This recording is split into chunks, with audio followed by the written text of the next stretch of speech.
नमस्कार, आप देख रहे हैं इंडिया न्यूज मध्य प्रदेश छत्तीसगढ़ में आपके साथ तरन्नुम जहां शेख। बुलेटिन की शुरुआत फटाफट अंदाज में। आज से बच्चों को वैक्सीनेशन, स्कूलों में वैक्सीनेशन की व्यवस्था। 15 से 18 साल के बच्चों को वैक्सीन लगाने की शुरुआत।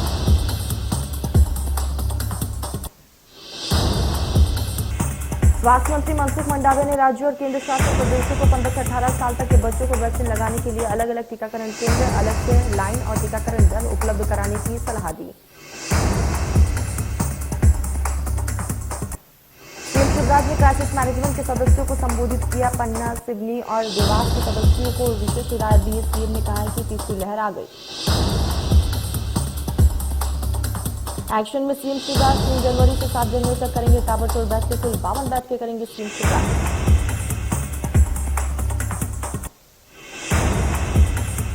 सीएम भूपेश का आज राजनांदगांव का दौरा। 59 करोड़ रुपए के विकास कार्यों की देंगे सौगात। धनवंतरी जेनरिक मेडिकल स्टोर का भी करेंगे शुभारंभ। छत्तीसगढ़ में बजट की तैयारी की। सीएम भूपेश मंत्री के साथ करेंगे मंथन। 10 जनवरी को बजट पर मंत्रियों के साथ चर्चा।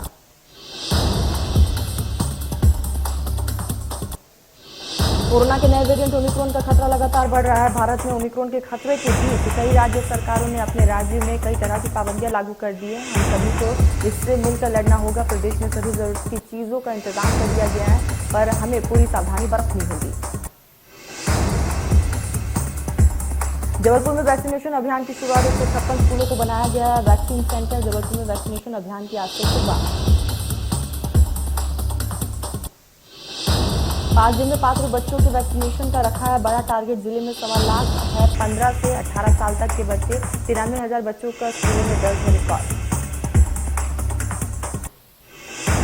हरदा में आज से बच्चों का वैक्सीनेशन शुरू। 15 से 18 साल के बच्चों का होगा वैक्सीनेशन। 96 स्थानों पर टीकाकरण की व्यवस्था सुबह 10 बजे से शुरू हो चुकी है टीकाकरण की।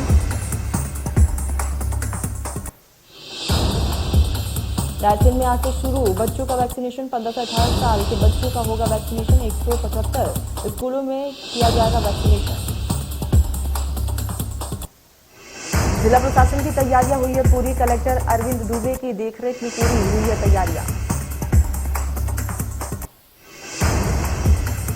15 से 18 साल तक के बच्चों को लगने वाली वैक्सीन को लेकर स्कूलों में बच्चों में काफी ज्यादा उत्साह देखने को मिल रहा है। शारदा विद्या मंदिर के बच्चे जागरूकता का संदेश देने के लिए सुबह से ही रंगोली बना रहे हैं। साथ ही पीएम मोदी और सीएम का आभार भी व्यक्त कर रहे हैं। आज 183 सेंटर पर 57,650 बच्चे वैक्सीन लगवाएंगे, जिसको लेकर स्वास्थ्य विभाग ने तमाम तैयारियां की हैं। रायपुर में कालीचरण की जमानत याचिका पर आज सुनवाई होगी। रायपुर सेशन कोर्ट में होगी सुनवाई। महात्मा गांधी पर उन्होंने टिप्पणी की थी। 14 दिन की न्यायिक हिरासत में भी है कालीचरण। लगातार पूछताछ जारी है। सुप्रीम कोर्ट का बड़ा फैसला। 3 जनवरी से होगी वर्चुअल सुनवाई। 2 हफ्ते तक चलेगी वर्चुअल सुनवाई। ग्वालियर में कोरोना के केस में इजाफा। पिछले 6 दिन में कोरोना के 9 केस सामने आए। मुरैना में चौरों के हौसले बुलंद। शहर के हृदयस्थल मई वाले कुएं के पास एक घर में दिन दहाड़े चोरी की घटना को दिया अंजाम। चोर घर से 2.5 लाख रुपए की नकदी और 300 ग्राम सोने की जेवर चुराकर हुए फरार। मकान मालिक प्रदीप राजाराम त्यागी अपने पूरे परिवार के साथ गांव गए हुए थे। जब वे शाम को अपने घर वापस लौटे तो उन्हें घर का ताला टूटा हुआ मिला। वह इस घटना को लेकर के कांग्रेस के कार्यकर्ताओं ने चेतावनी दी है कि यदि जल्द ही इस चोरी के खुलासे को नहीं किया जाता है तो वह आगे थाने का घेराव करेंगे।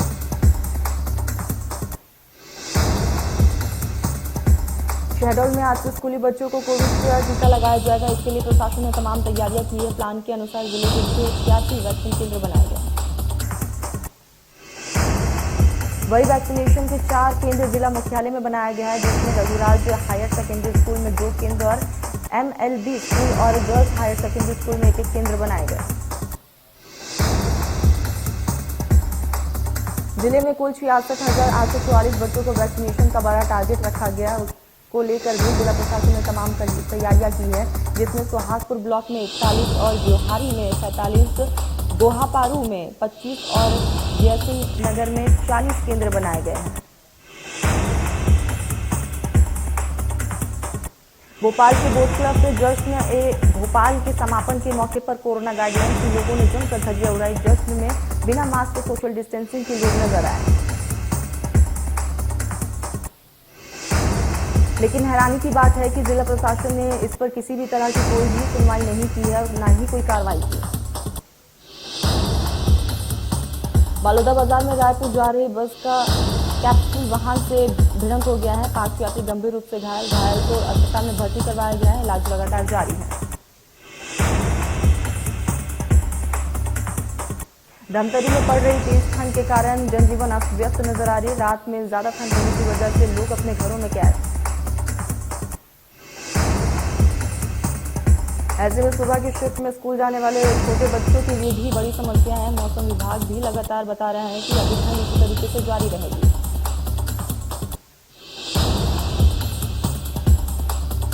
शहर के व्यापारियों से फर्जी हंडी के जरिए करीब 70 करोड़ रुपए लेकर भागा हुंडी का दलाल अभी पुलिस की पकड़ से बाहर है।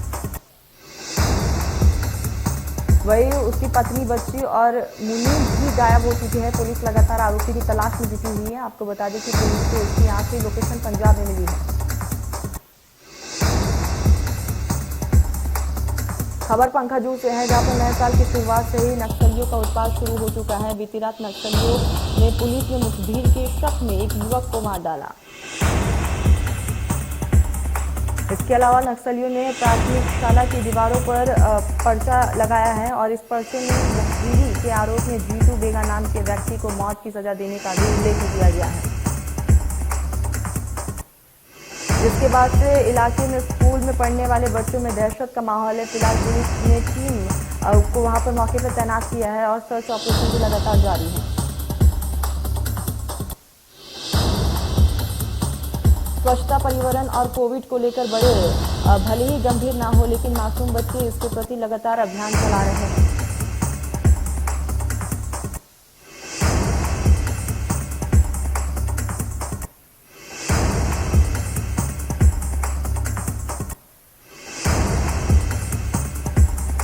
वर्धा में शराब दुकान खोलने से महिलाओं में आक्रोश देखने को मिला। महिलाओं की शराब दुकान हटाने की मांगे लगातार हो रही है। महिलाओं का धरना प्रदर्शन भी देखने को मिला। नेशनल हाईवे 3 पर 2 घंटे तक महिलाएं धरने पर बैठी रही।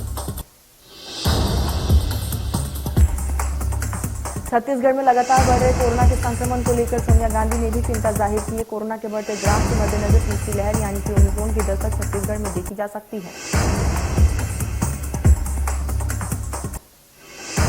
इसी मुद्दे को लेकर हमारे संवाददाता अमित औरसिया ने ऑल इंडिया मेडिकल इंस्टीट्यूट के संचालक डॉक्टर एम नितिन नागरकर से खास बातचीत की। उन्होंने क्या कुछ कहा है। उन्होंने कहा है कि लगातार जिस तरीके से आंकड़ों में इजाफा हो रहा है, लोगों को सतर्क रहने की जरूरत है।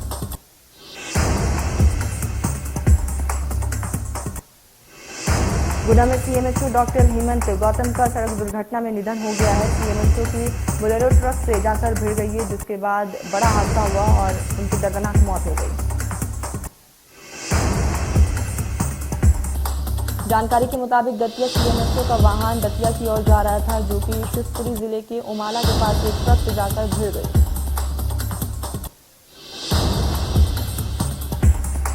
भोपाल में आवारा कुत्तों के कहर के खिलाफ युवक कांग्रेस ने प्रदर्शन किया है। बाग सिवनिया थाने में उन्होंने प्रदर्शन जाहिर किया। बेमौसम बारिश के कारण साग सब्जी की फसल को भारी नुकसान हुआ है। सब्जियों के दाम में अचानक बढ़ोतरी देखने को मिली है, जिसकी वजह से टमाटर की फसल खराब हुई है।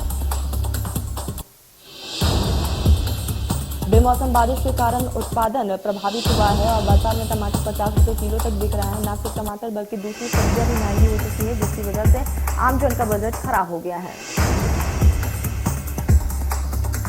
गरियाबंद में मीनपुर कुल्हाड़ी घाट के जंगलों में नक्सली और पुलिस के बीच मुठभेड़ हुई है। पुलिस का जवान भी घायल हुआ है। रायपुर जिला रेफर किया गया है। अलीराजपुर हादसे पर सीएम शिवराज ने दुख जाहिर किए। मृतकों के परिजनों को 4-4 लाख रुपए देने का यहां पर घोषणा भी की है और घायलों के उचित इलाज के लिए निर्देश भी जारी किए। अलीराजपुर में एक यात्रियों से भरी बस पुल से नीचे जा गिरी है, जिसके चलते बस में सवार एक बच्चे समेत 3 लोगों की मौके पर मौत हो गई, जबकि महिला पुरुष सहित 28 यात्री घायल है, जिनका इलाज जिला अस्पताल में चल रहा है। बस अलीराजपुर से गुजरात की तरफ जा रही थी। कल नए साल की पार्टी मनाकर शहर के एकमात्र तुलसी पार्क को लोगों ने जमकर गंदा किया है और पूरे पार्क में कचरा का अंबार लगा हुआ देखने को मिला। जब इस बात की जानकारी स्थानीय विधायक जजपाल सिंह मुखर्जी को लगी तो विधायक अपने सदस्यों के साथ वहां पहुंचे और सुबह पार्क को साफ करते हुए नजर आए। वही पार्क की दुर्दशा को देखकर लोगों से अपील की है कि आगे से इस पार्क को अपनी निजी संपत्ति की तरह सहज और स्वच्छ होने से बचाएं। छिंदवाड़ा में महीनों पहले गुम हुए मोबाइल को नए साल पर मिलने से आवेदकों को राहत मिली है। छिंदवाड़ा एसपी अग्रवाल ने पुलिस अधीक्षक कार्यालय में 150 लोगों को उनके गुम हुए मोबाइल का वितरण किया है, जिसके बाद आवेदकों के चेहरे पर खुशी की लहर देखने को मिली और एसपी विवेक अग्रवाल का सभी ने आभार भी व्यक्त किया। जांजगीर चांपा जिले में एक तेज रफ्तार अनियंत्रित हाईवे सड़क के किनारे स्थित एक घर से जाकर घुस गई है, जिसके चलते हाईवा चालक और घर में मौजूदा एक शख्स घायल हो गए, जिसकी वजह से हाईवा का चालक और हेल्पर केबिन में फंसे रहे, जिनको काफी मुश्किल के बाद बाहर निकाला गया। सामुदायिक स्वास्थ्य केंद्र में उपचार जारी है। रायपुरिया पुलिस थाने में पदस्थ सीआई अनिल बामनिया और एसआई अजीत सिंह दाबुआ को पुलिस अधीक्षक ने निलंबित कर दिया है।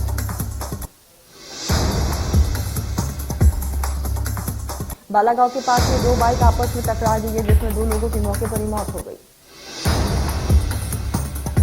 वही स्टेट हाईवे पर स्थित एक गांव के पास घटित हुई घटना में 4 लोग घायल हैं। फिलहाल पुलिस ने दोनों के शवों को कब्जे में लेकर पोस्टमार्टम के लिए भेज दिया है। 5 जनवरी तक सारी ऑनलाइन बुकिंग फुल है। अब जो भी सैलानी टाइगर रिजर्व पहुंच रहा है, अब वो खाली हाथ वापस घर लौट रहा है। पन्ना टाइगर रिजर्व के फील्ड डायरेक्टर की माने तो अक्टूबर महीने से रिजर्व में सफारी शुरू हो गई थी और ये सफारी दिन में 3 टाइम होती है।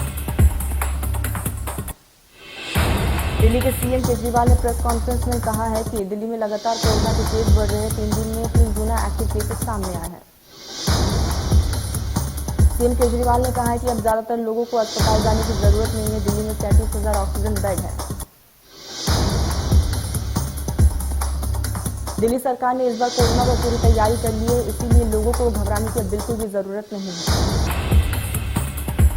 सीएम केजरीवाल ने कहा कि कोरोना के केस बढ़ रहे हैं, लेकिन उनका प्रभाव कम है। आज वेंटिलेटर के 5 बेड भरे।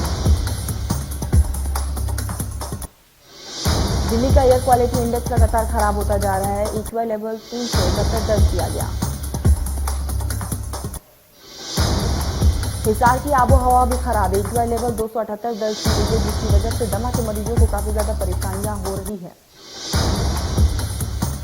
फरीदाबाद की भी हालत खराब है, जहां एयर क्वालिटी इंडेक्स 273 दर्ज की गई है, जिसकी वजह से बच्चे और बुजुर्गों को काफी ज्यादा परेशानी हो रही है। गुरुग्राम में भी एयर क्वालिटी इंडेक्स खराब है, जहां पर एयर क्वालिटी इंडेक्स 232 दर्ज की गई है, जिसकी वजह से आमजन परेशान। दिल्ली से सटे नोएडा में एक्यूआई लेवल 217 दर्ज की गई है। वायु की गुणवत्ता खराब होती जा रही है, जिसकी वजह से लोग भी परेशान होते नजर आए। पहाड़ों पर हो रही बर्फबारी ने सर्दी का सितम बढ़ा दिया है, जहां उत्तर भारत में कड़ाके की ठंड पड़ रही है। मौसम विभाग ने 3 जनवरी तक पंजाब, उत्तरी राजस्थान और हरियाणा में शीतलहर चलने की संभावना भी जाहिर की है। दिल्ली, पंजाब और हरियाणा को शीतलहर से नहीं मिली कोई भी राहत। राजधानी दिल्ली में सुबह न्यूनतम तापमान 4 डिग्री दर्ज किया गया। ठंड की वजह से विजिबिलिटी रेट बहुत ज्यादा कम है और ऐसे में वाहन चालकों को बहुत ज्यादा परेशानियों का सामना भी करना पड़ रहा है और इसी तरीके से 4 और 5 जनवरी तक भी रहेगा। देश में पिछले 24 घंटे में कोरोना के 27,553 नए केसेस सामने आए हैं और 284 लोगों ने कोरोना से अपनी जान गंवाई। महाराष्ट्र में बीते 24 घंटे में कोरोना के 6,300 से भी ज्यादा नए केस सामने आए। 8 मरीजों की मौत हुई है। कोरोना से महाराष्ट्र में 17,000 से भी ज्यादा एक्टिव केस। गुजरात में कोरोना के 69 नए केस मिले। पिछले 24 घंटे में 8 मरीजों की जान गई है। एक्टिव केस 8,000 के पास। तो वही देश की राजधानी दिल्ली में पिछले 24 घंटे में कोरोना के 2716 केस सामने आए। एक दिन में 400 से ज्यादा मरीज कोरोना को मात देकर ठीक हुए। दिल्ली में एक्टिव केस 4410। केरल में कोरोना के 2400 से भी ज्यादा केस मिले हैं। पिछले 24 घंटे में 5 संक्रमित मरीज हुए हैं और एक्टिव केस की संख्या 9000 से पार है। नोएडा में एक दिन में कोरोना के 135 केस आए। इसके साथ ही सक्रिय मरीजों की संख्या 100 के पार। पंजाब में कोरोना संक्रमण के 332 केस सामने आए। 30 मरीज रिकवर हुए। एक्टिव केस की संख्या 760 के पार है। हरियाणा में 24 घंटे में कोरोना के 427 केस सामने आए। एक दिन में एक मरीज की मौत भी हुई है। प्रदेश में एक्टिव केस की संख्या 1000 के पार।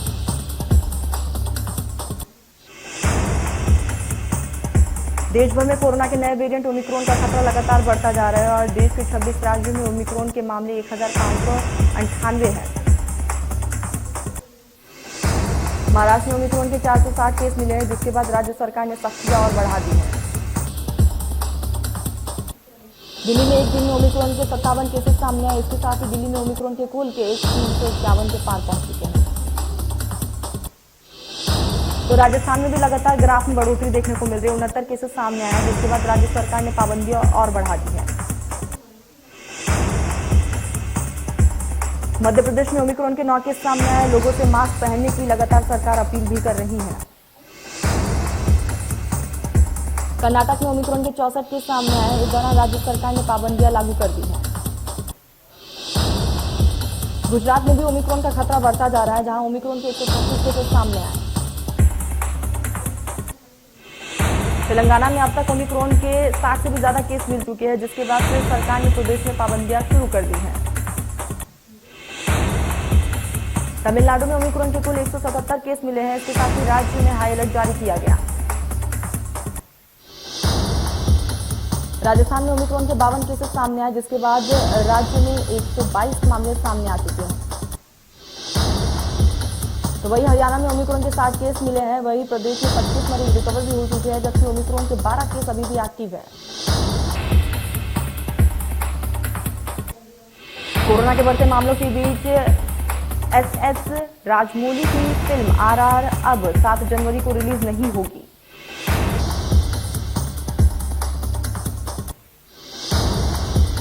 साल 2022 की शुरुआत हैरी पॉटर फैंस के लिए बड़े तोहफे के साथ हो रही है। इस साल हैरी पॉटर फिल्म इस साल चाइजी के 20 साल पूरे हो रहे हैं और इसी खुशी में हैरी पॉटर रियूनियन होने जा रहा है। ऋचा चड्ढा और अली फजल ने मार्च 2022 में शादी करने का फैसला लिया है। दोनों पिछले 2 सालों से अपनी शादी को टालने के लिए भी नजर आए हैं।